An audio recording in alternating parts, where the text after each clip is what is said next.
2 ай аписте Кмежжетнің сақты махкемесі Хизбут Тахрир іші бойынша кечкен 5 инсанын тевқиев муддеттіні ұзаттырды.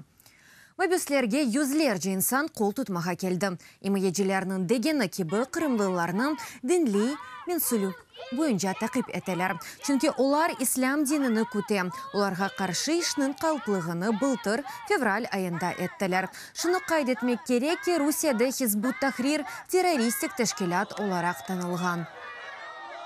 Так как человек обвиняет. İnsanны қабатлайлар. Onun қабаты испатланылмаған. Amma o әнді келепчелерде отура вебокста. Bu bizim erkeklerimizin itibarını düşürüyor.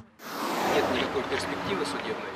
Bu işnin istihbalı yok. İnsan hakları boyunca mahkemege malumat toplayımız. Apiste gayet uzun vakit devamında sebepsiz tutalar.